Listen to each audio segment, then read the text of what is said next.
April 19th, 2026. We are in the 5th year, day 55 since the start of the full-scale invasion. Welcome to the Situation Report. In today's report, I've brought you many good things, just like I always do. Today we actually have a very wide range of updates. We have attacks by the Ukrainians on Russian oil refineries and also on completely different targets, which are actually very interesting. But we are also seeing Russian attacks on Ukrainian positions in the area around Kostiantynivka, which are proving successful for the Russians. What we will also see are things that are going terribly wrong and people who have spoken out about it publicly. I brought you a great video on that, plus much more. As always, there are many new developments, so let's not waste time and take a look. Yesterday morning, a Russian oil refinery was hit again, this time in Shizran. Once again, the facility, with a capacity of around 7 million tons, is in flames after a drone strike. Once again, initial footage shows a large-scale fire within the refinery grounds. The distance is quite relevant again because it is quote-unquote only 800 kilometers from the front line. So, for almost a year now, no longer in the border areas, but actually deep in the hinterland. And this once again shows that even central industrial facilities far from the front are not outside the range of Ukrainian drones. And that's very interesting. Maybe some of the regular viewers here still remember. By now, I know almost all the names or keep seeing the same ones in the comments. First of all, it's great to have you back again, supporting so strongly and boosting the algorithm. And exactly these people will probably still remember that about a year and a half ago, I showed a map here where you could see the different attack options of the Ukrainians along the front or along the border. You could see that these refineries are within the range of this drone. These refineries are within the range of ATAC-MS or Storm Shadow. Back then, there were still discussions about whether Western weapons could even be used to hit targets in Russia. That was basically a hypothetical map of theoretical targets. And now, it hasn't been that long, but we are now seeing attacks by regular drones, mainly FP2 drones, being used to hit such targets far beyond the previously indicated range. And that's pretty amazing. And later we'll take a look at a Russian blogger, Zeblogger, who will also comment on this. But let's stay with oil refineries for a moment. New satellite images, published on the Dnipro official channel, show significant destruction at an oil depot in Russian-occupied Leodosia in Crimea. After analyzing the footage, more than 50% of the facility is said to have been damaged or destroyed. Large parts of the infrastructure have burned out. Storage capacities may be unavailable for an extended period.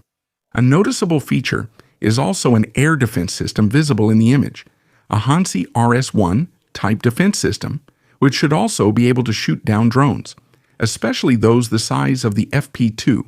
And the system is actually still standing right in the middle of the facility area, and despite the security measures, was unable to prevent the attack. Of course, the exact details of the damage cannot be independently confirmed in full. However, the visible destruction clearly indicates heavy hits to the facility. In the area around Stepanivka, about 5 kilometers west of Kostiantynivka, as you can see here on the situation map, the front became active again at the end of March after a longer period of calm and is now continuing well into April. And there are some new developments. Russian forces of the 20th Motorized Rifle Division have launched attacks there to push Ukrainian units out of the town.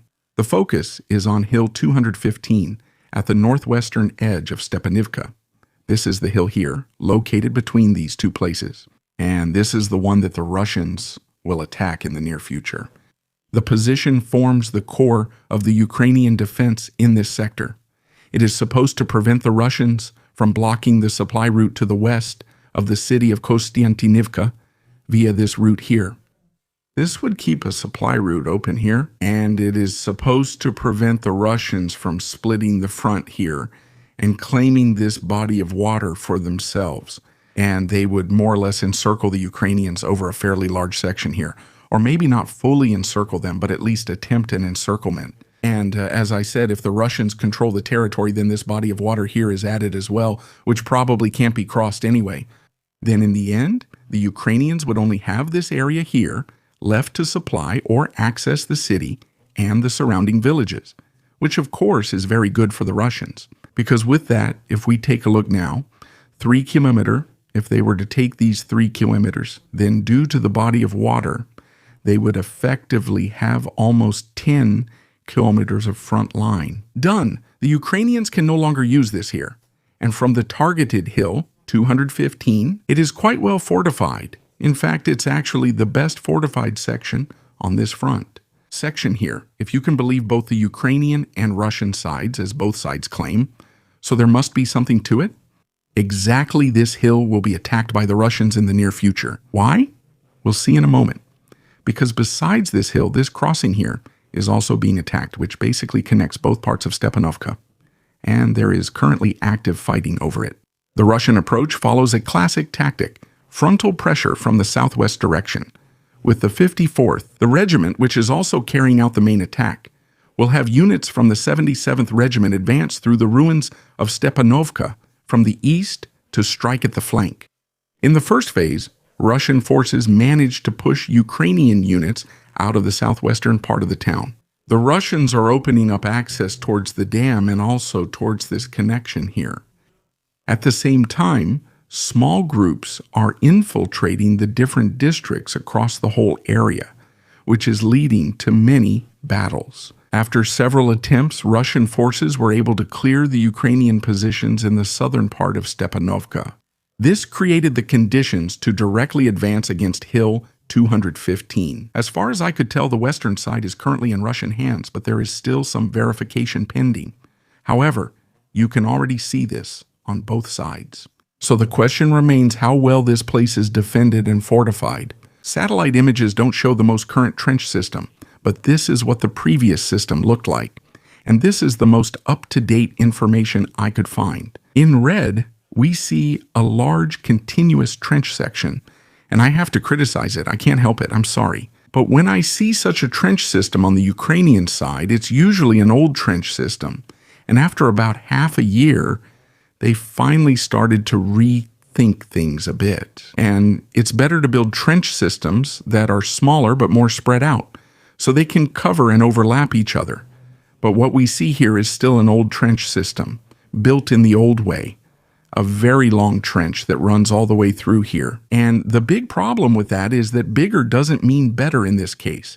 You have to consider that a large distance like that is held by maybe a maximum of 30 people. It's not like in World War I where one soldier was right next to another or lying right next to each other in the trench. No, the trenches that are occupied now are different. When the Russians come, there are at most 30 men in there. And that means if the Russians manage to break through somewhere in that trench, even if there weren't just 30 in there, but let's say 60, it would be completely irrelevant in that case. But if the Russians manage to break into that trench somewhere in the south, then over time, they'll just work their way up, because the Russians more or less don't care about losses. Yeah? Whether it takes 200 people dying to take the trench, they don't care. What matters to them is that at the end of the day, they've taken the trench. And the Ukrainians will be pushed out of their own trench, and while they're fighting in the trench, they can't hold the rest of the trench against further Russian attacks. The Russians will then build up pressure again, meaning they'll come with more units and increase the pressure, while at the same time attacking other sections of the trench, which of course leads to an absolute disaster for the Ukrainians, because they have to defend themselves against attacks from the outside at the same time. They also have to make sure that the Russians can't bring in more reinforcements, and they have to keep fighting in their own trench. And as we've seen in the past, this usually leads to the Russians capturing the trench sooner or later. So what would be much smarter or also much more sensible is to build several smaller trenches that overlap each other. And then the Ukrainians can fall back from one trench to the next, and the trench behind them can also provide cover. Because as we can see here ourselves, after this red-marked trench, there's nothing left. What comes next? That means if you ever have a fight in the trench, there's nothing higher up or further back that can support you in the defensive battle. The only other thing is that small blue section down there. But if we consider that the Russians will attack from the south, or in this case, more precisely from the southeast, then of course that's also a pretty bad position. But at this point, It must also be said that the fighting here hasn't just started yesterday. It's been going on for weeks or even months. Can we assume that the Russians will eventually engage in combat here? I think they've also modified the trench accordingly, or have been able to reinforce it with additional trenches. As I said, I can't tell you how current this image is, but it's the most recent one I could find. Ukraine is receiving another mine hunter, the Hennijesk, from the Netherlands. Zelensky himself confirmed this. This increases the planned Ukrainian mine countermeasure fleet to 5 ships, 2 of which are coming directly from the Netherlands. The ship is designed for searching and clearing sea mines, and is mainly intended to help make shipping routes usable again and secure coastal areas. The handover is part of broader support from international partners who are assisting with the rebuilding of the Ukrainian Navy since the start of the Russian invasion. Just for clarification, so I don't have to answer it in countless comments later, these are not ships that will be operating at embattled coasts around the clock. They are far too vulnerable for that. Realistically, I see 3 areas of operation. First, in the western Black Sea, meaning near the port city, or in areas that are controlled and where the coast is much better secured. Important trade routes also run through the local ports here, so mine clearance makes the most sense here to enable shipping in the first place. Rear areas are the second point I see here. Areas that are not directly under fire, but are still mined, also need to be cleared. Mines are also a problem here, especially in places where there is no fighting, or actually that's exactly where mines are being laid. And thirdly, looking ahead after the war, or for example in the case of a ceasefire, or the first efforts toward a peace agreement, many minefields will probably be able to be cleared in the long term. The ships are also designed to make the coast and access routes usable again for years to come.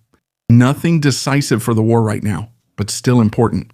If your own people start screaming, something is seriously wrong. So, the Russian Z-blogger Yevgeny Golman is speaking up again. I'll more or less translate what he's reporting. I find him quite interesting. He usually starts off quite calmly, and then it tends to escalate towards the end, often ending in a fit of rage. It's kind of like Prigozhin, but he was a character all his own anyway. The Ukrainians are waging a remote war with 2,000 kilometers between the pilot and the drone. It fucks me up, but that's crazy, guys. That's what this war has become. They're overtaking us at a rapid pace, and we're trying to catch up like turtles, but they're overtaking us like cheetahs. We have a ton of problems.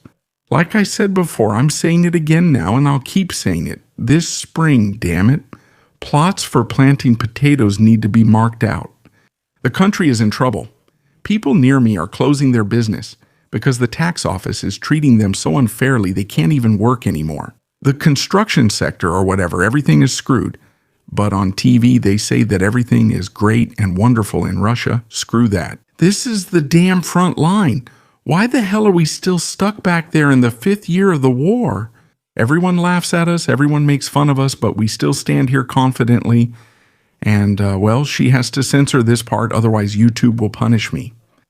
You can see it in full on Telegram, but in any case, this is about a lot of homosexual acts between men, which he equates with the situation at the front and in the country. But you can definitely see that tensions are high and that the mood is, well, very neutral, as they say. He already mentioned spring, which of course is a nice transition because yes, it's spring. And that's true all over the world. They're getting ready again to make the roads dangerous. In occupied Ukraine, it's almost the same, just the other way around. Because here, the streets are unsafe before the motorcyclists arrive. Because Russian forces have carried out another attack with light vehicles in the Zaporizhzhia area, including many motorcycles and Ural trucks.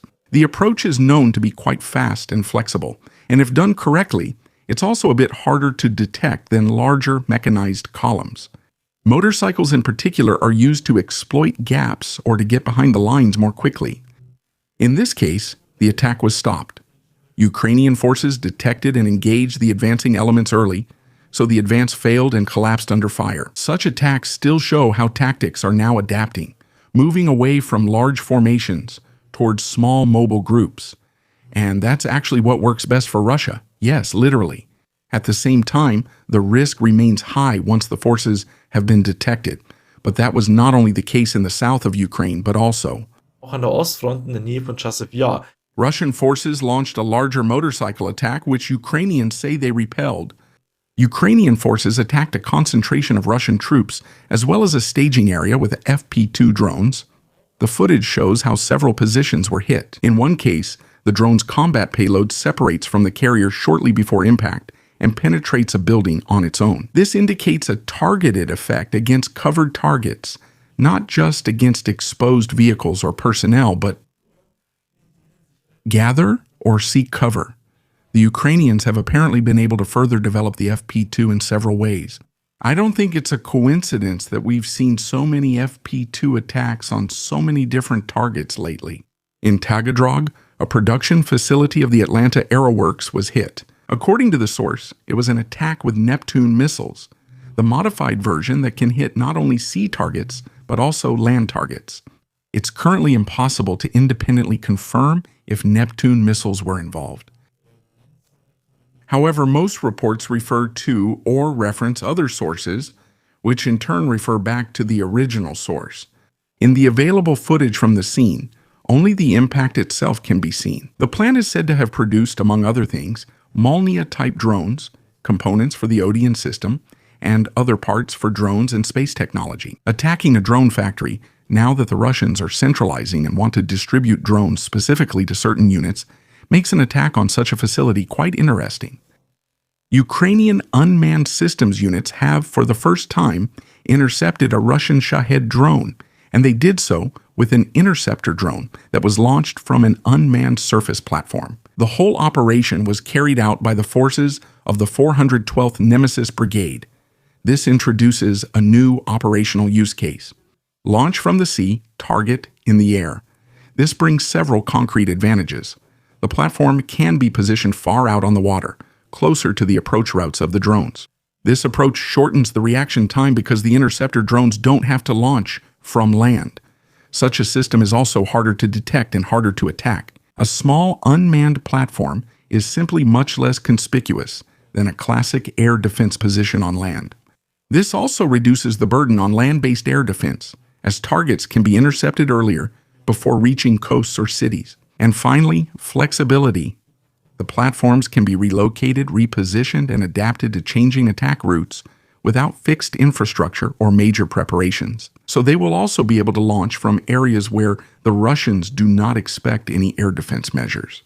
As we can see here, this was a kind of defense. But there are also concepts where FPV drones are brought into theoretically safe areas by a drone ship and attack coastal facilities or ports. That will make things really interesting for the future. Just imagine small drone ships that can enter ports unnoticed, or a small drone submarine that surfaces and launches smaller FPV drones, which then hit targets in the port. Of course, if any defense manufacturers are listening, that was my idea. With that, I want to thank my subscribers and channel members of the Algo crew. Special thanks to Lieutenant Colonel Reneke Silla, Dietrich Ferdi Meyerhofer. Please subscribe, like, comment, and see you in the next report.